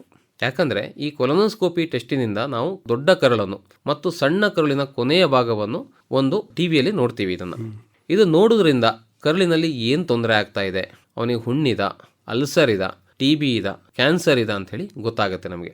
ಅದಲ್ಲದೆ ನಾವು ಇದರಿಂದ ಬಯಾಪ್ಸಿ ಅಂತ ಮಾಡಬಹುದು. ಈಗ ಏನಾದರೂ ಕಾಯಿಲೆಗಳಿದ್ದರೆ, ಅಲ್ಸರ್ ಆಗಿದ್ದರೆ, ಹುಣ್ಣಾಗಿದ್ದರೆ ಅದರ ಒಂದು ಕೊನೆಯ ಪಾರ್ಟ್ನಲ್ಲಿ ಸ್ವಲ್ಪ ಟಿಶ್ಯೂ ತೆಗೆದು ಟೆಸ್ಟಿಕಲ್ಸ್ ಕೊಡ್ತೀವಿ. ಇದರಿಂದ ಖಚಿತವಾಗಿ ಒಂದು ರೋಗದ ಬಗ್ಗೆ ಗೊತ್ತಾಗುತ್ತೆ, ಯಾವ ಕಾರಣದಿಂದ ತೊಂದರೆಗಳಾಗ್ತದೆ ಅಂತ ಗೊತ್ತಾಗುತ್ತೆ, ಟ್ರೀಟ್ಮೆಂಟ್ ಕೊಡಲಿಕ್ಕೆ ಅನುಕೂಲ ಆಗುತ್ತೆ. ಇದಲ್ಲದೆ ಕೆಲವೊಮ್ಮೆ ಅಲ್ಟ್ರಾಸೌಂಡ್ ಸ್ಕ್ಯಾನಿಂಗ್ ಮಾಡ್ತೀವಿ, ಬ್ಲಡ್ ಟೆಸ್ಟ್ಗಳನ್ನು ಮಾಡ್ತೀವಿ, CT ಸ್ಕ್ಯಾನನ್ನು ಮಾಡ್ತೀವಿ, ಕೆಲವೊಮ್ಮೆ ಸ್ಟೂಲ್ ಟೆಸ್ಟು ಮಾಡಿಸ್ತೀವಿ. ಹೌದು, ಈ ಎಲ್ಲ ಟೆಸ್ಟ್ಗಳ ಮುಖಾಂತರ ರೋಗವನ್ನು ಪತ್ತೆ ಹಚ್ತೀವಿ. ಸೊ ಮುಖ್ಯವಾಗಿ colonoscopy, ultrasound scanning, CT scan ಅಂತ ಹೇಳೋದು ಬೇಕಾಗುತ್ತೆ ಕೆಲವೊಮ್ಮೆ. ಸೊ ಕೊಲೊನೋಸ್ಕೋಪಿ ಅಂತ ಹೇಳಿದಾಗ ನಾವು ಬಹಳಷ್ಟು ಜನ ಎಣಿಸ್ಕೊಳ್ತಾರೆ, ಇದು ಮಾಡಿಸ್ಕೋಬೇಕು, ಕಂಬರ್ಸಮ್ ಪ್ರೊಸೀಜರ್, ಇದು ಔಷಧಿ ಕುಡಿದು ಬೇದಿ ಆಗುತ್ತೆ, ಮೋಷನ್ ಮಾಡೋ ಜಾಗದಲ್ಲಿ ಎಂಡೋಸ್ಕೋಪ್ ಪಾಸ್ ಮಾಡ್ತಾರಂತೆ, ಇದರಿಂದ ನಂಗೆ ಇನ್ಕನ್ವೀನಿಯನ್ಸ್ ಆಗುತ್ತಪ್ಪ, ಬೇಡ ಅಂತ ಹೇಳಿ ಹೇಳ್ತಾರೆ. ಖಂಡಿತವಾಗಿ ಹಾಗೆ ಮಾಡಬೇಡಿ. ಇದೊಂದು ಸಿಂಪಲ್ ಟೆಸ್ಟ್ ಆಗಿರ್ತದೆ, ಇದರಿಂದ ಏನೂ ತೊಂದರೆಗಳಾಗೋದಿಲ್ಲ. ಇದರಿಂದ ಬಹಳಷ್ಟು ನಮಗೆ ಏನು ತೊಂದರೆಗಳಂಥೇಳಿ ಗೊತ್ತಾಗುತ್ತೆ ಈ ಟೆಸ್ಟ್ ಮಾಡೋದ್ರಿಂದ. ಆದ್ದರಿಂದ ಕೊಲೊನೋಸ್ಕೋಪಿ ಅಂತೇಳಿ ಯಾವಾಗ ಹೇಳ್ತಾರೋ ಅದನ್ನು ನಿಗ್ಲೆಕ್ಟ್ ಮಾಡಬಾರ್ದು. ಹೆದರಿಕೆ ಬೇಡ, ಮತ್ತೆ ಭ್ರಮೆ ಬೇಡ. ಅವ್ರು ಹಂಗಂದ್ರು, ಇವ್ರು ಹಿಂಗಂದ್ರು, ಹಂಗಂತೆ ಹಿಂಗಂತೆ, ಅಥವಾ ಇನ್ ಕೆಲವ್ರು ಗೂಗಲ್ ಮಾಡಿ ನೋಡ್ಬಿಡ್ತಾರ, ಅಯ್ಯೋ ಇದೇನೋ ಭಯಾನಕವಾಗಿದೆ ಅಂತ. ಆ ಥರದ ಭ್ರಮೆಗಳು ಇಟ್ಕೊಳ್ಳದೆ ಡಾಕ್ಟರ್ ಹೇಳಿದ್ದಾರೆ, ಅವ್ರು ಹೇಳಿ ಟೆಸ್ಟ್ ಮಾಡಿಸಿದೀನಿ, ರಿಸಲ್ಟು ಅವ್ರಿಗೆ ಕೊಡ್ತೀವಿ, ಅವ್ರು ಟ್ರೀಟ್ಮೆಂಟ್ ಕೊಡ್ತಾರೆ. ಏನೇನು ಟ್ರೀಟ್ಮೆಂಟ್ ಇದೆ ಇವಕ್ಕೆ, ಒಂದೊಂದಕ್ಕೊಂದೊಂದು ಟ್ರೀಟ್ಮೆಂಟ್. ಹೌದೌದು. ಸೊ ಇದರಲ್ಲಿ ಮುಖ್ಯವಾಗಿ ಏನಂತ ಹೇಳ್ತೀವಿ ಅಂತ ಹೇಳಿದರೆ, ನಾವು ಇದನ್ನು ಉದಾಹರಣೆಗೆ ಕ್ರಾನಿಕ್ ಡಯೇರಿಯಾ ಆದರೆ ಇದನ್ನು ನಾವು ಈ ಕೊಲೊನೋಸ್ಕೋಪಿ ಅಥವಾ ಕೆಲವು ಟೆಸ್ಟ್ಗಳ ಮಾಡಿದ ನಂತರ ಯಾವ ಕಾಯಿಲೆ ಅಂಥೇಳಿ ನಾವು ಫೈನಲ್ ಡಯಾಗ್ನೋಸಿಸ್ ಮಾಡ್ತೀವಿ. ಅದರಲ್ಲಿ ಕೆಲವೊಮ್ಮೆ ನಾವು ಪ್ಯಾರಾಸೈಟಿಕ್ ಇನ್ಫೆಕ್ಷನ್ ಅಂತ ಹೇಳ್ತೀವಿ, ಅದಕ್ಕೆ ಕೆಲವೊಮ್ಮೆ ಸಿಂಪಲ್ ಮಾತ್ರೆಗಳೇ ಸಾಕಾಗುತ್ತೆ. ಈ TB ಅಂತೇಳಿ ಅನಿಸಿರುತ್ತೆ ಕೆಲವೊಮ್ಮೆ, ಆವಾಗ ಒಂದು 6 ರಿಂದ 9 ತಿಂಗಳವರೆಗೆ TB ಮಾತ್ರೆಗಳನ್ನು ಕೊಡ್ತಾರೆ. ಇರಿಟೇಬಲ್ ಬೌಲ್ ಸಿಂಡ್ರೋಮ್ ಅಂದರೆ ಏನು ಕೊಲೊನೋಸ್ಕೋಪಿ ನಾರ್ಮಲ್ ಆಗಿರ್ತದೆ ಅಂತ ಒಂದು ವ್ಯಕ್ತಿಗಳನ್ನು ನಾವು ಇರಿಟೇಬಲ್ ಬೌಲ್ ಸಿಂಡ್ರೋಮ್ ಅಂತ ಹೇಳ್ತೀವಿ. ಇಂಥವರಿಗೆ ಕೆಲವೊಮ್ಮೆ ಒಂದು ಮುಖ್ಯವಾಗಿ ಅಂತ ಹೇಳಿದರೆ ನಾವು ಲೈಫ್ ಸ್ಟೈಲ್ ಮಾಡಿಫಿಕೇಶನ್ ಅನ್ನು ಹೇಳ್ಕೊಡ್ತೀವಿ. ಅದರೊಟ್ಟಿಗೆ ಕೆಲವು ಮೆಡಿಸಿನ್ಸ್ಗಳನ್ನು ಕೊಟ್ಟು ಅವರ ಕಾಯಿಲೆಗಳನ್ನು ಕಂಟ್ರೋಲ್ ಮಾಡ್ತೀವಿ. ಇದಲ್ಲದೆ ಮುಖ್ಯವಾಗಿ ಬರುವಂಥದ್ದು ಇಲ್ಲಿ ಇನ್ಫ್ಲಮೇಟರಿ ಬೌಲ್ ಡಿಸೀಸ್. ನಾನು ಇವಾಗಲೇ ಹೇಳಿದಾಗೆ ಕ್ರಾನ್ಸ್ ಕಾಯಿಲೆ ಮತ್ತು ಅಲ್ಸರೇಟಿವ್ ಕೊಲೈಟಿಸ್ ಅಂತ ಕಾಯಿಲೆಗಳು, ಇದು ಬಹಳ ಮುಖ್ಯವಾದ ಕಾಯಿಲೆಗಳಾಗಿರ್ತದೆ. ಇದು ಏನಾದರೂ ಡಯಾಗ್ನೋಸಿಸ್ ಆದರೆ ಮಾತ್ರ ಇದಕ್ಕೆ ಒಂದು ಅದರದೇ ಆದ ಒಂದು ಕೆಲವು ಮಾತ್ರೆಗಳನ್ನು ಕೊಡ್ತೀವಿ. ಈ ಎರಡು ಸಮಸ್ಯೆಗಳು ಅಂತ ಹೇಳುವಂಥದ್ದು ಕೆಲವೊಮ್ಮೆ ಲೈಫ್ ಲಾಂಗ್ ಡಿಸೀಸಸ್ ಅಂತ ಹೇಳ್ತೀವಿ. ಅಂದರೆ ಜೀವನ ಪರ್ಯಂತ ಇದಕ್ಕೆ ಮಾತ್ರೆಗಳನ್ನು ತೆಗೆದುಕೊಳ್ತಾ ಇರಬೇಕಾಗುತ್ತೆ, ನಮ್ಮ ಜೊತೆಗೆ ಇರ್ತದೆ. ಹೌದು, ಅದರಲ್ಲಿ ಕೆಲವೊಮ್ಮೆ ಇಂಜೆಕ್ಷನ್ಗಳು ಅಥವಾ ಕೊಡ್ತೀವಿ ನಾವು, ಇದರಲ್ಲಿ ಬಯೋಲಾಜಿಕಲ್ಸ್ ಅಂತ ಹೇಳ್ತೀವಿ, ಮತ್ತು ಕೆಲವೊಮ್ಮೆ ಸ್ಟಿರಾಯ್ಡ್ಸ್ ಔಷಧಿಗಳನ್ನು ಕೊಡ್ತೀವಿ. ಸೊ ಇದಕ್ಕೆ ಈ ಔಷಧಿಗಳನ್ನು ಕೊಟ್ಟು ಈ ಕಾಯಿಲೆಗಳನ್ನು ಕಂಟ್ರೋಲ್ ಮಾಡ್ತೀವಿ. ಇದಲ್ಲದೆ ಕೆಲವೊಮ್ಮೆ ಕೋಲಾನ್ ಕ್ಯಾನ್ಸರ್ ಇದ್ದರೆ ಇದಕ್ಕೆ ಆಪರೇಷನ್ ಸಹ ಮಾಡಿ ಟ್ರೀಟ್ಮೆಂಟ್ ಕೊಡಬೇಕಾಗತ್ತೆ. ತುಂಬ ಜನಕ್ಕೆ ಒಂದು ಭ್ರಮೆ ಇಟ್ಕೊಂಡಿದ್ದಾರೆ, ಹೊಟ್ಟೆ ನೋವು ಬಂತ ಹೊಟ್ಟೆ ನೋವು ಮಾತ್ರ ತಿನ್ನೋದು. ಹೌದು, ಯಾಕೆ ಬಂತು ಅಂತ ಯೋಚನೆ ಮಾಡಲ್ಲ. ಇನ್ನು ಕೆಲವು ವಯಸ್ಸಿನ ಹೆಣ್ಣು ಮಕ್ಕಳಿಗೆ ಬೇರೆ ಯಾವುದೋ ಕಾರಣಕ್ಕೆ ಹೊಟ್ಟೆ ನೋವು ಬಂದಿರುತ್ತೆ, ಮಾಸಿಕ ಋತುಚಕ್ರಕ್ಕೆ ಸಂಬಂಧಪಟ್ಟ ಏನೋ ಒಂದು ನೋವು ಬಂದ್ರೆ ಅವ್ರು ಅದಕ್ಕೂ ಮಾತ್ರೆ ತಗೋತಾರೆ, ಇದಕ್ಕೂ ಮಾತ್ರೆ ತಗೋತಾರೆ. ಅದರಿಂದ ಒಟ್ಟು ನಮ್ಮ ದೇಹದ ರಕ್ಷಣಾ ವ್ಯವಸ್ಥೆ ಬಗ್ಗೆನೇ ಒಂದು ಹೊಡೆತ ಬೀಳುತ್ತೆ. ಎಚ್ಚರಿಕೆ ಮಾತು ಏನು ಹೇಳ್ತೀರಿ? ಜೀರ್ಣಾಂಗ ಅಂತ ಹೇಳೋದು ಒಂದು ಮುಖ್ಯವಾದ ಅಂಗವಾಗಿದೆ. ಇದರ ಒಂದು ಆರೋಗ್ಯ ಅಂತ ಹೇಳೋದು ಬಹಳ ಇಂಪಾರ್ಟೆಂಟ್ ಆಗಿದೆ. ಸೊ ಓವರ್ ದ ಕೌಂಟರ್ ಮಾತ್ರೆ ತೆಗೆದುಕೊಳ್ಳೋದು ಅಥವಾ ನಮ್ಮ ಈ ಜೀರ್ಣಾಂಗದ ರೋಗಗಳಲ್ಲಿ ಆಗುವಂಥ ರೋಗಗಳನ್ನು ನಿರ್ಲಕ್ಷಿಸುವುದರಿಂದ ಬಹಳಷ್ಟು ದೊಡ್ಡ ತೊಂದರೆಗಳೇ ಆಗ್ತವೆ. ಮುಖ್ಯವಾಗಿ ಹೇಳೋದೇನಂತ ಹೇಳಿದರೆ, ಯಾವುದೇ ರೀತಿಯ ಒಂದು ಸಮಸ್ಯೆಗಳು ಬಂದರೆ, ಹೊಟ್ಟೆಗೆ ಸಂಬಂಧಪಟ್ಟ ಸಮಸ್ಯೆಗಳು ಬಂದರೆ ತಜ್ಞ ವೈದ್ಯರನ್ನು ಭೇಟಿಯಾಗಬೇಕು. ಅದರಲ್ಲಿಯೂ ಮುಖ್ಯವಾಗಿ ಒಂದು ತುಂಬ ಹೊಟ್ಟೆ ನೋವು ಬರ್ತಾ ಇದೆ ಅಂತ ಹೇಳಿದರೆ, ಅಥವಾ ತುಂಬ ಬೇದಿ ಆಗ್ತಾ ಇದೆ ಅಂತ ಹೇಳಿದರೆ, ವೆಯ್ಟ್ ಲಾಸ್ ಆಗ್ತಾ ಇದೆ ಅಂತ ಹೇಳಿದರೆ, ಬ್ಲಡ್ ಹೋಗ್ತಾ ಇದೆ ಅಂತ ಹೇಳಿದರೆ ಮೋಷನಲ್ಲಿ, ಈ ಸಮಸ್ಯೆಗಳನ್ನು ಖಂಡಿತವಾಗಿ ನಿರ್ಲಕ್ಷಿಸಬಾರದು. ಇದು ಯಾವುದೋ ಒಂದು ರೋಗದ ಒಂದು ಮುನ್ಸೂಚನೆ ಆಗಿರ್ತದೆ. ಇದನ್ನು ಒಂದು ಸತಿ ತಜ್ಞ ವೈದ್ಯರನ್ನು ಅಥವಾ ಗ್ಯಾಸ್ಟ್ರೋಎಂಟ್ರಾಲಜಿಸ್ಟ್ ಅವರನ್ನ ಭೇಟಿ ಮಾಡಿ ಏನಾಗಿದೆ ಅಂತ ಹೇಳಿ ಪರೀಕ್ಷಿಸಬೇಕು ಅಂತ ಹೇಳಿ ಹೇಳ್ತೀನಿ. ಓಕೆ, ಬಹುಶಃ ಈ ಹಿನ್ನೆಲೆಯಲ್ಲಿ ಎಲ್ಲರಿಗೂ ಜಾಗೃತಿ ಉಂಟು ಮಾಡಲಿಕ್ಕಾಗಿ ವಿಶ್ವ ಆರೋಗ್ಯ ಸಂಸ್ಥೆ ಈ ವರ್ಲ್ಡ್ ಡೈಜೆಸ್ಟಿವ್ ಡೇ ಆಚರಿಸಿ ಕರೆ ಕೊಟ್ಟಿದೆ. ಇದಕ್ಕೆ ಸಂಬಂಧಪಟ್ಟ ಹಲವಾರು ಕಾರ್ಯಕ್ರಮಗಳನ್ನು ನಿಮ್ಮ ಕರ್ನಾಟಕ ಗ್ಯಾಸ್ಟ್ರೋಎಂಟ್ರಾಲಜಿ ಅಸೋಸಿಯೇಷನ್ ಅವರು ಹಮ್ಮಿಕೊಂಡಿದ್ದಾರೆ. ತಾವು ಇದರ ಕಾರ್ಯದರ್ಶಿಗಳಾಗಿ ಕೂಡ ಕೆಲಸ ಮಾಡ್ತಾ ಇದ್ದೀರಿ. ಏನು ಈ ಸಂಸ್ಥೆ, ಎಲ್ಲಿದೆ ಇದು ಹೆಡ್ ಕ್ವಾರ್ಟರ್ಸು, ಮತ್ತು ಕರ್ನಾಟಕದ ಎಲ್ಲೆಲ್ಲಿ ಇದರ ಬ್ರಾಂಚಸ್ ಇದೆ, ಭಾರತದಲ್ಲಿ ಇನ್ನೇನೆಲ್ಲ ಇದು ಚಟುವಟಿಕೆಗಳನ್ನು ಹಮ್ಮಿಕೊಳ್ತಾ ಇದೆ? ನಾವು ಇದು ಕರ್ನಾಟಕ ಗ್ಯಾಸ್ಟ್ರೋಎಂಟ್ರಾಲಜಿ ಅಸೋಸಿಯೇಷನ್ ಮುಖಾಂತರ ಮುಖ್ಯವಾಗಿ ಅವೇರ್ನೆಸ್ ಅನ್ನು ಕ್ರಿಯೇಟ್ ಮಾಡ್ತಿದ್ದೀವಿ. ಈ ಒಂದು ಜೀರ್ಣಾಂಗ ರೋಗಗಳು, ಡೈಜೆಸ್ಟಿವ್ ಡಿಸೀಸ್ ಬಗ್ಗೆ ಅವೇರ್ನೆಸ್ ಅನ್ನು ಜನಸಾಮಾನ್ಯರಲ್ಲಿ ಕ್ರಿಯೇಟ್ ಮಾಡ್ತಿದ್ದೀವಿ. ಅದಲ್ಲದೆ ಸಹ ನಮ್ಮ ಕೆಲವು ವೈದ್ಯರಲ್ಲಿ ಸಹ ನಾವು ಇದರಲ್ಲಿ ತಿಳುವಳಿಕೆಯನ್ನು ಮೂಡಿಸ್ತಾ ಇದ್ದೇವೆ. ಈ ರೀತಿಯ ರೋಗಗಳಿಂದ ಹೇಗೆ ಇದಕ್ಕೆ ಡಯಾಗ್ನೋಸ್ ಮಾಡಬೇಕು ಅಂತ ಹೇಳೋದ್ರ ಬಗ್ಗೆ ತಿಳುವಳಿಕೆಯನ್ನು ಮೂಡಿಸ್ತಾ ಇದ್ದೀವಿ. ಇದು ನಮ್ಮ ಪ್ರತಿಯೊಂದು ನಮ್ಮ ಸ್ಟೇಟ್ನಲ್ಲಿ ಸಹ ಒಂದು ಗ್ಯಾಸ್ಟ್ರೋಎಂಟ್ರಾಲಜಿ ಅಸೋಸಿಯೇಷನ್ ಇರ್ತದೆ. ಅದರಲ್ಲಿ ಕರ್ನಾಟಕದಲ್ಲಿ ಸಹ ಗ್ಯಾಸ್ಟ್ರೋಎಂಟ್ರಾಲಜಿ ಅಸೋಸಿಯೇಷನ್ ಇದೆ. ಇದಲ್ಲದೆ ಪ್ರತಿಯೊಂದು ನಮ್ಮ ಒಂದು ಡಿಸ್ಟ್ರಿಕ್ಟ್ನಲ್ಲಿ ಗಟ್ ಕ್ಲಬ್ ಅಂತೇಳಿ ಇರ್ತವೆ. ಅದರ ಮುಖಾಂತರ ಸಹ ನಾವು ಚಟುವಟಿಕೆಗಳನ್ನೆಲ್ಲ ಮಾಡ್ತಾ ಇರ್ತೀವಿ. ಸೊ ಮುಖ್ಯವಾಗಿ ಇದರ ಉದ್ದೇಶ ಅಂತ ಹೇಳಿದರೆ ಅವೇರ್ನೆಸ್ ಕ್ರಿಯೇಟ್ ಮಾಡುವಂಥದ್ದು ಮುಖ್ಯ ಉದ್ದೇಶ ಆಗಿದೆ. ತರಬೇತಿಗಳನ್ನ ಯಾರು ಕೊಡ್ತೀರಾ ಅಥವಾ ಶಾಲಾ ಕಾಲೇಜುಗಳಿಗೆ ಹೋಗಿ ಹೈಜೀನ್ ಬಗ್ಗೆ ಹೇಳ್ಬೇಕು? ಯಾಕಂದ್ರೆ ಹೊಟ್ಟೆ ಏನೋ ಪ್ರಾಬ್ಲಮ್ ಇದೆ ಅಂದ್ರೆ ಸರಿಯಾಗಿ ಕೈ ತೊಳೆದಿಲ್ಲ ಅಂತ ಮೊದಲನೇ ರಿಪೋರ್ಟ್ ಹೇಳೇ ಬಿಡ್ತಾರೆ ಅವರು. ಕೈ ತೊಳ್ಕೊಂಡು ಊಟ ಮಾಡ್ರಿ, ಇಲ್ಲ ಅಂದ್ರೆ ಹೊಟ್ಟೆ ನೋವು ಬರುತ್ತೆ. So there is a direct link. ಹಾಗಾಗಿ ಮೇನಲ್ಲೇನೆ ಕೈ ತೊಳೆಯೋ ದಿನ ಕೂಡ ಬಂದಿತ್ತು. ಹೌದು ಕರೆಕ್ಟ್ ನೀವು ಹೇಳಿದ್ದು. ಇದನ್ನು ಸಹ ನಾವು ಹಮ್ಮಿಕೊಂಡಿದ್ದೀವಿ. ಈ ಶಾಲಾ ಕಾಲೇಜುಗಳಲ್ಲಿ ಒಂದು ಹೈಜೀನ್ ಅಥವಾ ಶುಚಿತ್ವದ ಬಗ್ಗೆ, ಶುಚಿತ್ವ ಮತ್ತು ನಮ್ಮ ಜೀರ್ಣಾಂಗದ ಆರೋಗ್ಯ ಇದ್ರ ಬಗ್ಗೆ ಕೆಲವು ಕಾರ್ಯಕ್ರಮಗಳನ್ನು ಹಮ್ಮಿಕೊಂಡಿದ್ದೀವಿ. ಇದಲ್ಲದೆ ನಾವು ಒಂದು 2-3 ಪೇಪರ್ನಲ್ಲಿ ಅಥವಾ ನಮ್ಮ ಈ ಮಾಸಿಕ ಪತ್ರಿಕೆಗಳಲ್ಲಿ ಸಹ ಇದರ ಬಗ್ಗೆ ಲೇಖನಗಳನ್ನು ಮಾಡಿ ಜನಸಾಮಾನ್ಯರಿಗೆ ಇದರ ಬಗ್ಗೆ ತಿಳುವಳಿಕೆ ಹೇಳುವಂಥ ಕಾರ್ಯಕ್ರಮಗಳನ್ನು ಹಮ್ಮಿಕೊಂಡಿದ್ದೀವಿ. ಇದಲ್ಲದೆ ನಾವು ಈಗ ಆಕಾಶವಾಣಿ ಆಗಿರ್ಬೋದು ಅಥವಾ TV ಆಗಿರಬಹುದು, ದೂರದರ್ಶನದ ಮುಖಾಂತರ ಸಹ ನಾವು ಇದರ ಬಗ್ಗೆ ಒಂದು ಅವೇರ್ನೆಸ್ ಅನ್ನು ಕ್ರಿಯೇಟ್ ಮಾಡ್ತಾ ಇದ್ದೀವಿ ನಾವು. ಓಕೆ, ಸಾಮಾಜಿಕ ಜಾಲತಾಣಗಳು ಇದ್ದೇ ಇರ್ತವೆ, ಮತ್ತು ನಿಮ್ಮ ಅಸೋಸಿಯೇಷನ್ ವೆಬ್ಸೈಟ್ಗಳು ಇದ್ದಾವೆ. ಅವುಗಳ ಮೂಲಕ ವಿಡಿಯೋಗಳನ್ನು ಕೂಡ ತಾವು ಅಪ್ಲೋಡ್ ಮಾಡ್ತಾ ಇರ್ತೀವಿ. ಮತ್ತೆ ಕೆಲವೊಮ್ಮೆ ನಿಮ್ಮ ಆ್ಯಪ್ಗಳು ಇರ್ತವೆ, ಅದ್ರ ಮೂಲಕ ಅವರಿಗೆ ಕೌನ್ಸಲ್ ಕೂಡ ಮಾಡ್ತಿರ್ತೀರಿ. ಸೊ ಒಟ್ಟು ಜನಕ್ಕೆ ಆರೋಗ್ಯ ಮಾಹಿತಿ ತಲುಪಬೇಕು ಅಂತ. ಈಗ ಎಷ್ಟು ವರ್ಷ ಆಯಿತು ಈ ಕರ್ನಾಟಕ ಗ್ಯಾಸ್ಟ್ರೋಎಂಟ್ರಾಲಜಿ ಅಸೋಸಿಯೇಷನ್ ಶುರುವಾಗಿ? ಇದು ಬಹಳಷ್ಟು ವರ್ಷದಿಂದ ಇದೆ. ಈ ವರ್ಷ ನಾನು ಇದರ ಸೆಕ್ರೆಟರಿಯಾಗಿ ಕಾರ್ಯ ನಿರ್ವಹಿಸ್ತಾ ಇದ್ದೇನೆ ನಾನೀಗ.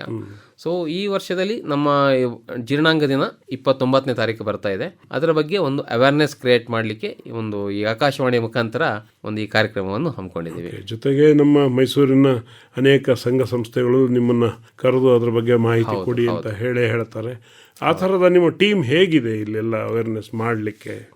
ನಮ್ಮ ಒಂದು ಟೀಮ್ ಅಂತ ಹೇಳೋದು ಚೆನ್ನಾಗೇ ಇದೆ. ನಮ್ಮ ಪ್ರೆಸಿಡೆಂಟ್ ಸಹ ಮೈಸೂರಿನವರೇ ಈ ಸತಿ. ಅದಲ್ಲದೆ ನಮ್ಮ ಗಟ್ ಕ್ಲಬ್ಬಿನ ಮೆಂಬರ್ಸ್ಗಳೆಲ್ಲ ಸಹ ಆಕ್ಟಿವ್ ಆಗಿ ಇದರಲ್ಲಿ ಪಾರ್ಟಿಸಿಪೇಟ್ ಮಾಡ್ತಾ ಇದ್ದಾರೆ. ಇದಲ್ಲದೆ ನಾನು ಕೆಲಸ ಮಾಡ್ತಾ ಇರುವ ಮಣಿಪಾಲ್ ಆಸ್ಪತ್ರೆ ಸಹ ಇದರಲ್ಲಿ ನನಗೆ ಸ್ವಲ್ಪ ಸಹಾಯ ಮಾಡ್ತಾ ಇದೆ. ಈ ಒಂದು ಗ್ಯಾಸ್ಟ್ರೋಎಂಟ್ರಾಲಜಿ ಬಗ್ಗೆ ಒಂದು ಅವೇರ್ನೆಸ್ ಕ್ರಿಯೇಟ್ ಮಾಡಲಿಕ್ಕೆ ಜೀರ್ಣಾಂಗದ ಬಗ್ಗೆ ಅವರು ಕೆಲವು ಕಾರ್ಯಕ್ರಮಗಳನ್ನು ಹಮ್ಮಿಕೊಂಡಿದ್ದಾರೆ. ಸೊ ಅದರ ಮುಖಾಂತರ ಸಹ ನಾವು ಅವೇರ್ನೆಸ್ ಕ್ರಿಯೇಟ್ ಮಾಡ್ತಾ ಇದ್ದೀವಿ. ಓಕೆ, ಜನ ಏನು ಮಾಡಿದ್ರೆ ಈ ಎಲ್ಲ ಕಾರ್ಯಕ್ರಮಗಳಿಗೆ ಕೈ ಜೋಡಿಸಿದಾಗ ಆಗುತ್ತೆ, ಮತ್ತು ಅವರ ಆರೋಗ್ಯ ಅವರೇ ಕಾಪಾಡ್ಕೋಬೇಕು. ನಿಮ್ಮ ಆರೋಗ್ಯ ನಿಮ್ಮ ಕೈಯಲ್ಲಿ, ಇಲ್ಲ ಬಾಯಲ್ಲಿ. ನಿಜ ಹೇಳ್ಬೇಕಂದ್ರೆ ಇಲ್ಲ ಅಂದ್ರೆ ಇದು ಖಂಡಿತ ನಿಮ್ಮ ಹೊಟ್ಟೆಗೆ ಮೂಲ ಅಂತೇಳಿ ಹೇಳ್ತಾರೆ. ಇನ್ನು ದುಶ್ಚಟಗಳು ಕೂಡ ಯುವ ಜನರನ್ನು ತುಂಬಾ ಬಾಧಿಸ್ತಾ ಇದ್ದಾವೆ. ಅದು ನಿಮ್ಮ ಗಟ್ ಹೆಲ್ತ್ಗೆ ತುಂಬಾನೇ ಮಾರಕವಾದ ಪರಿಣಾಮವನ್ನು ಬೀಳ್ತಾ ಇದೆ. ಇದ್ದಿದ್ರಲ್ಲಿ ಲಿವರ್ ಮೇಲಂತೂ ಡ್ಯಾಮೇಜೇ ಮಾಡ್ತಾ ಇದೆ. ಜೊತೆಗೆ ಹೇಳಲಿಕ್ಕೆ ಗೊತ್ತಾಗದೇ ಇರ್ತಕ್ಕಂಥ ಸಮಸ್ಯೆಗಳನ್ನು ತಂದಿಡ್ತಾರೆ. ಕೊಂಡ್ರೆ ಏನಾದ್ರು ಟ್ರೀಟ್ಮೆಂಟ್ ಕೊಡೋದು ಕಾಣಕ್ಕೆ ಬರೋದಿಲ್ಲ. ಹೌದು, ಅದರಲ್ಲಿ ನೀವು ಹೇಳಿದಾಗೆ ಮದ್ಯಪಾನ ಅಂತ ಹೇಳೋದು, ಆಲ್ಕೋಹಾಲ್ ಅಂತ ಹೇಳೋದು ನೀವು ಹೇಳಿದಾಗೆ ಲಿವರ್ ಮೇಲೆ ಬಹಳಷ್ಟು ತೊಂದರೆಗಳನ್ನು ಮಾಡ್ತಾ ಇದೆ. ಅದರ ಬಗ್ಗೆ ಗೊತ್ತಿದೆ, ಈಗಿನ ಯುವಜನರು ಮಾಡ್ತಾರೆ, ಗೊತ್ತಿದ್ರು ಸಹ ಕೆಲವೊಮ್ಮೆ ಮಾಡ್ತಾರೆ. ಬಟ್ ಮುಖ್ಯವಾಗಿ ನಾವು ತಿಳುವಳಿಕೆ ಹೇಳ್ಬೋದು ಮಾಡಬಾರ್ದು ಅಂತ ಹೇಳಿ. ಇದಲ್ಲದೆ ನಾವು ಸ್ಮೋಕಿಂಗ್ ಮಾಡ್ತೀವಿ ಅಂತ ಹೇಳ್ತಾರೆ. ಸ್ಮೋಕಿಂಗ್ ಸಹ ನಮ್ಮ ಈ ಪ್ಯಾಂಕ್ರಿಯಾಸ್ ಅಥವಾ ನಮ್ಮ IBS ಮೇಲೆ ತುಂಬ ಪರಿಣಾಮ ಮಾಡ್ತದೆ. ಈ IBS ಕಾಯಿಲೆಗಳು ಜಾಸ್ತಿ ಆಗಬಹುದು ಅಥವಾ ಪ್ಯಾಂಕ್ರಿಯಾಸ್ ಕಾಯಿಲೆಗಳು ಜಾಸ್ತಿ ಆಗಬಹುದು. ಕೆಲವರು IBS ಕಾಯಿಲೆಯವರು ಬೆಳಗ್ಗೆ ನಾನು ಸಿಗರೇಟ್ ಸೇದ್ದೇ ಇದೆ, ನಂಗೆ ಮೋಷನ್ನೇ ಬರಲ್ಲ ಅಂತ ಅದು 2 ತಗೊಂಡೋಗಿ ಕೂತಿರ್ತಾರೆ. ಭ್ರಮೆ ಅಲ್ಲ, ಅದು ಅದು ಭ್ರಮೆಯಿಂದ ಆಗ್ತಾ ಇರೋದು. ಆಕ್ಚುಲಿ ಅದಕ್ಕೆ ಸಂಬಂಧ ಇರೋದಿಲ್ಲ. ಅದು ಒಂದಕ್ಕೊಂದು ಹೊಸ ಕಾಯಿಲೆಗಳನ್ನ ಸೃಷ್ಟಿ ಮಾಡಿದಾಗೆ ಆಗ್ತದೆ. ಅದನ್ನ ಸೇರ್ಲಿಕ್ಕೆ ಒಂದು ಕಾರಣ ಹುಡುಕೊಂಡು ಇರ್ಬೋದು, ಅದು ಇರ್ತದೆ. ಹೌದೌದು, ಅದೊಂದು ಕಾರಣ ಇರ್ತದೆ. ಆಮೇಲೆ ಯಾವುದೇ ಟೆನ್ಷನ್ ಒಳಗಾದ್ರೆ ಫಸ್ಟ್ ಅವರು ಲ್ಯಾಬರೇಟರಿಗೆ ಹೋಗ್ಲಿಕ್ಕೆ ಟ್ರೈ ಮಾಡ್ತಾರೆ. ಏನಿದೆ ಎಸ್ಕೇಪಿಸಮ್? ಇಲ್ಲ, ಅದು ಫಿಸಿಯಾಲಜಿಕಲ್ ರಿಫ್ಲೆಕ್ಸ್ ಅಂತ ಹೇಳ್ತೀವಿ ನಾವು. ಅದು ನಾರ್ಮಲ್ ರಿಫ್ಲೆಕ್ಸ್. ಅದು ಒಬ್ಬ ವ್ಯಕ್ತಿ ಯಾವುದೇ ಒಂದು ಆಂಗ್ಸಿಟಿಗೆ ಒಳಗಡೆ ಆದಾಗ ನಮ್ಮ ಬಾಡಿಯಲ್ಲಿ ಕೆಲವು ಹಾರ್ಮೋನ್ಸ್ಗಳು ವ್ಯತ್ಯಾಸ ಆಗುತ್ತೆ, ಕೆಮಿಕಲ್ಸ್ ರಿಲೀಸ್ ಆಗುತ್ತೆ. ಇದು ನಮ್ಮ ಜೀರ್ಣಾಂಗದ ಮೂವ್ಮೆಂಟ್ ಅನ್ನು ಜಾಸ್ತಿ ಮಾಡ್ತದೆ. ಅದರಿಂದ ಈ ರೀತಿ ಒಂದೆರಡು ಸತಿ ಮೋಷನ್ಗೆ ಹೋಗ್ತಾರೆ, ಆಗತ್ತೆ. ಇದು ಫಿಸಿಯಾಲಜಿಕಲ್ ಇದು ರಿಫ್ಲೆಕ್ಸ್ ಅಂತ ಹೇಳ್ತೀವಿ. ತಕ್ಷಣಕ್ಕೆ ಹೌದು, ಇದು ನಾರ್ಮಲ್. ಇದು ನಾರ್ಮಲ್. ಇದು ಗಾಬರಿ ಆಗ್ಬೇಕಾಗಿಲ್ಲ, ಇದಕ್ಕೆ ಗಾಬರಿ ಆಗ್ಬೇಕಾದಿಲ್ಲ. ಗಾಬರಿ ಆದಾಗ ಆಗಿರುತ್ತೆ. ಗಾಬರಿ ಆದಾಗ ಅಥವಾ ಎಕ್ಸಾಮಿಗೆ ಹೋಗ್ಬೇಕಾದಾಗ ಅಥವಾ ಏನೋ ಒಂದು ಮುಖ್ಯ ಮೀಟಿಂಗ್ ಹೋಗ್ಬೇಕಾದ್ರೆ ಒಂದ್ಸತಿ ಮೋಷನ್ಗೆ ಜಾಸ್ತಿ ಹೋಗುವಂಥದ್ದು, ಇದು ಫಿಸಿಯಾಲಜಿಕಲ್. ಇದು ಏನು ಕಾಯಿಲೆ ಅಲ್ಲ. ಅಲ್ಲ, ಆದ್ರೂ ಎಚ್ಚರದಲ್ಲಿರಿ. ಯಾಕೆ ಅಂದ್ರೆ ಮತ್ತೆ ಅದೇ ಜಾಸ್ತಿ ಆಗಬಾರ್ದು. ಹೌದು, ಇದು ಯಾವಾಗ್ಲೂ ಆಗ್ತಾ ಇದೆ ಕಾಯಿಲೆ ಅಂತ ಹೇಳ್ತೀವಿ. ಒಂದೊಂದ್ಸತಿ ಆದ್ರೆ ಇದು ನಾರ್ಮಲ್ ಅಂತ ಹೇಳ್ತೀವಿ. ಬಟ್ ಅದು ಆಗತ್ತೆ. ಬಹಳಷ್ಟು ಜನ ಟೆನ್ಷನ್ ತಗೊಂಡರು ನಾವು ನೋಡಿದ್ದೇವೆ, ಆಗತ್ತೆ. ಸೊ ಒಟ್ಟು ನಮ್ಮ ಕೇಳುಗರಿಗೆ ವರ್ಲ್ಡ್ ಡೈಜೆಸ್ಟಿವ್ ಡೇ ನ ಕಿವಿ ಮಾತು ಏನು ಹೇಳಲಿಕ್ಕೆ ಇಷ್ಟಪಡ್ತೀರಿ? ಓಕೆ ಸ್ನೇಹಿತರೆ, ಇದು ನಮ್ಮ ಜೀರ್ಣಾಂಗ ಅಂತ ಹೇಳೋದು ಮುಖ್ಯವಾದ ಅಂಗ. ಇದರ ಯಾವುದೇ ತೊಂದರೆಗಳನ್ನು ನಿರ್ಲಕ್ಷಿಸಬಾರ್ದು ಅಥವಾ ಜೀರ್ಣಾಂಗದ ರೋಗಗಳ ಬಗ್ಗೆ ಸಹ ನಿರ್ಲಕ್ಷ್ಯ ಒಳ್ಳೆಯದಲ್ಲ. ನಾನು ಆವಾಗಲೇ ಹೇಳಿದಾಗೆ ರೆಡ್ ಫ್ಲ್ಯಾಗ್ ಸೈನ್ಸ್ ಅಂದರೆ ವೆಯ್ಟ್ ಲಾಸ್ ಆಗುವಂಥದ್ದು, ಊಟ ಸೇರದೇ ಇರುವಂಥದ್ದು, ಮೋಷನ್ನಲ್ಲಿ ಬ್ಲಡ್ ಹೋಗ್ತಾ ಇರುವಂಥದ್ದು, ಕ್ರಾನಿಕ್ ಡಯೇರಿಯಾ ಆಗುವಂಥದ್ದು ಅಥವಾ ರಕ್ತಹೀನತೆ ಆಗಿರುವಂಥದ್ದು, ಈ ರೀತಿಯ ಯಾವುದೇ ಒಂದು ಸಮಸ್ಯೆಗಳಿದ್ದರೆ ಇದನ್ನು ಖಂಡಿತವಾಗಿ ನಿರ್ಲಕ್ಷಿಸಬೇಡಿ. ಇದು ಏನೋ ತೊಂದರೆಗಳಿರಬಹುದು, ಒಮ್ಮೆ ಒಂದ್ಸತಿ ತಜ್ಞ ವೈದ್ಯರನ್ನು ಭೇಟಿಯಾಗಬೇಕಂತ ಹೇಳ್ತೀನಿ ನಾನು. ನಾವೇ ಸ್ವತಃ ಚೆನ್ನಾಗಿಟ್ಕೋಬೇಕು ಅಂದರೆ ಒಳ್ಳೆ ಆಹಾರ ತಗೊಳ್ಳಿ ಅಂತ ಹೇಳ್ತೀರಿ. ಆ ಆಹಾರದ ಕಾಂಪೋನೆಂಟ್ ಬಗ್ಗೆ ಚೂರು ಹೇಳಿ. ಯಾಕಂದ್ರೆ ನಮ್ಮ ಆಹಾರ ತಜ್ಞರು ಅದಕ್ಕೆ ರೈನ್ಬೋ ಅಂತ ಹೇಳ್ಬಿಡ್ತಾರೆ. ನಿಮ್ಮ ತಟ್ಟೆಯಲ್ಲಿ ರೈನ್ಬೋ ಇಟ್ಕೊಳ್ಳಿ ಅಂತ. ನಾನು ಹೇಳೋದು ಅಂತ ಹೇಳಿದ್ರೆ, ನಮ್ಮ ಏನು ಹಳೆಯ ಆಹಾರ ಪದ್ಧತಿ ನಮ್ಮ ಭಾರತ ದೇಶದಲ್ಲಿ ಇತ್ತು, ಅದು ಬಹಳ ಒಳ್ಳೆಯ ಆಹಾರ ಪದ್ಧತಿ, ದೈನಂದಿನ ಬಳಸುವಂಥದ್ದು. ಇದರಲ್ಲಿ ನಾವೀಗ ರಾಗಿ ಆಗಿರ್ಬೋದು, ಅಕ್ಕಿ ಆಗಿರಬಹುದು ಅಥವಾ ಗೋಧಿ ಆಗಿರ್ಬೋದು, ಇನ್ನು ಉಪಯೋಗಿಸಿ. ಇದರೊಟ್ಟಿಗೆ ಫೈಬರ್ ರಿಚ್ ಫುಡ್ಗಳನ್ನು ತಗೊಳ್ಳಿ, ಅಂದರೆ ತರಕಾರಿಗಳನ್ನು ತೆಗೆದುಕೊಳ್ಳಿ, ನೀರನ್ನು ತೆಗೆದುಕೊಳ್ಳಿ, ಚೆನ್ನಾಗಿ ನೀರು ತಗೊಳ್ಳಿ, ಸ್ವಲ್ಪ ಫ್ರೂಟ್ಸ್ಗಳನ್ನು ತೆಗೆದುಕೊಳ್ಬೇಕಂತ ಹೇಳ್ತೀವಿ ನಾವು. ಮೈದಾ ತೆಗೆದುಕೊಳ್ಳೋದು ಒಳ್ಳೆಯದಲ್ಲ ಅಂತ ಹೇಳ್ತೀವಿ. ಆದಷ್ಟು ಅವಾಯ್ಡ್ ಮಾಡಿ ಮೈದಾವನ್ನು. ತುಂಬ ಸ್ವೀಟ್ ಇರುವಂಥದ್ದು ಸಕ್ಕರೆ ತಿನ್ನಬೇಡಿ. ಕರೆದ ಪದಾರ್ಥಗಳನ್ನು ಬಹಳ ಕಡಿಮೆ ತಿನ್ನಿ.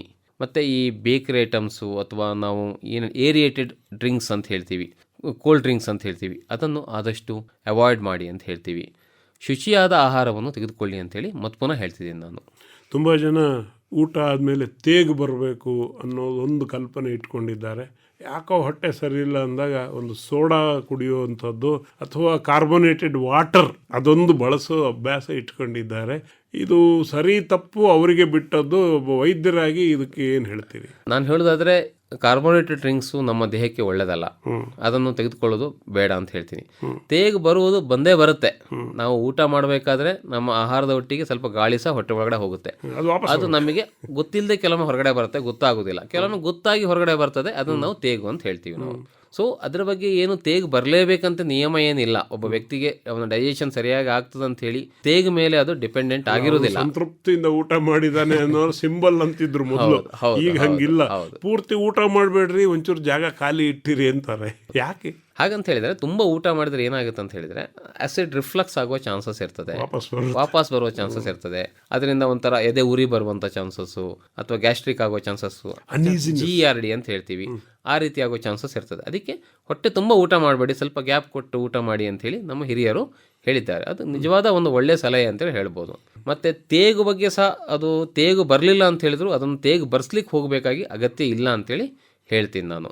ಸೊ ಹಾಗಾಗಿ ಕಷ್ಟಪಟ್ಟು ಮಾಡೋದು ಬೇಡ ಅಂತ ಹೇಳ್ತೀನಿ. ಆನಂದವಾಗಿ ನಿಮ್ಮ ದೇಹಕ್ಕೆ ಏನು ಒಗ್ಗುತ್ತೋ ಹೌದು ಹಿತಮಿತವಾಗಿ, ಹಿತಬುಕ್ ಹೃತಬುಕ್ ಅಂತೀವಲ್ಲ, ಹಾಗೆ ಊಟ ಮಾಡಿದ್ರೆ ನಮ್ಮ ಗಟ್ ಹೆಲ್ತ್ ಚೆನ್ನಾಗಿರುತ್ತೆ. ಚೆನ್ನಾಗಿ ಇಟ್ಕೊಳ್ಳಿ ಅನ್ನೋದೇ ಈ ವರ್ಲ್ಡ್ ಡೈಜೆಸ್ಟಿವ್ ಡೇನ ಒಂದು ಸಂದೇಶ ಕೂಡ ಆಗಿರುತ್ತೆ.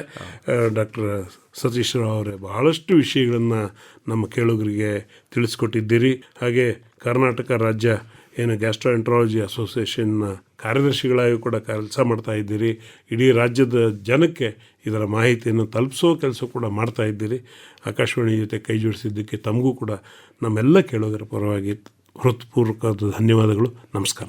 ನಮಸ್ಕಾರ, ಧನ್ಯವಾದಗಳು.